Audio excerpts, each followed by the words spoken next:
1 Kings chapter 3. Solomon made an alliance with Pharaoh, king of Egypt, and married his daughter. He brought her to the city of David until he finished building his palace and the temple of the Lord and the wall around Jerusalem. The people, however, were still sacrificing at the high places because a temple had not yet been built in the name of the Lord. Solomon showed his love for the Lord by walking according to the instructions given him by his father David, except that he offered sacrifices and burned incense on the high places. The king went to Gibeon to offer sacrifices, for that was the most important high place, and Solomon offered 1,000 burnt offerings on that altar. At Gibeon, the Lord appeared to Solomon during the night in a dream, and God said, "Ask for whatever you want me to give you." Solomon answered, "You have shown great kindness to your servant, my father David, because he was faithful to you and righteous and upright in heart. You have continued this great kindness to him and have given him a son to sit on his throne this very day. Now, Lord my God, you have made your servant king in place of my father David, but I am only a little child and do not know how to carry out my duties. Your servant is here among the people you have chosen, a great people, too numerous to count or number. So give your servant a discerning heart to govern your people and to distinguish between right and wrong. For who is able to govern this great people of yours?" The Lord was pleased that Solomon had asked for this.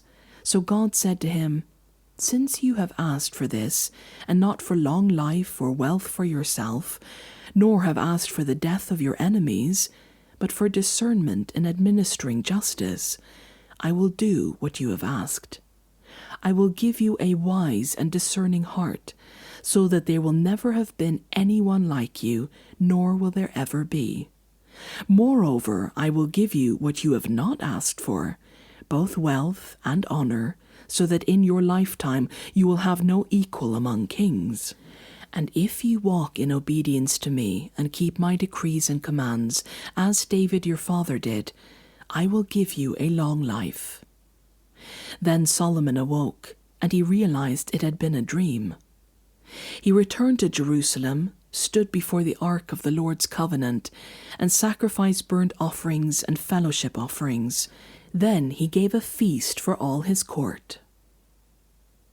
Now 2 prostitutes came to the king and stood before him.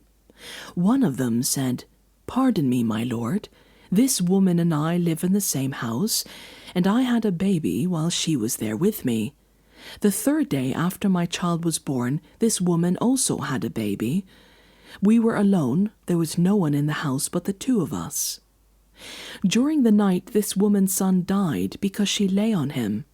So she got up in the middle of the night and took my son from my side while I, your servant, was asleep. She put him near by her breast and put her dead son by my breast. The next morning I got up to nurse my son, and he was dead. But when I looked at him closely in the morning light, I saw that it wasn't the son I had born." The other woman said, "No, the living one is my son, the dead one is yours." But the first one insisted, "No, the dead one is yours, the living one is mine."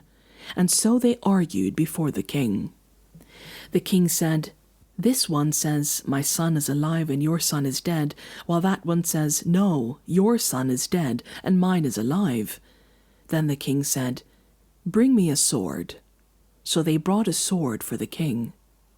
Then he gave an order, "Cut the living child in 2, and give half to one and half to the other." The woman whose son was alive was deeply moved out of love for her son, and said to the king, "Please, my lord, give her the living baby, don't kill him." But the other said, "Neither I nor you shall have him, cut him in 2. Then the king gave this ruling, "Give the living baby to the first woman, do not kill him, she is his mother."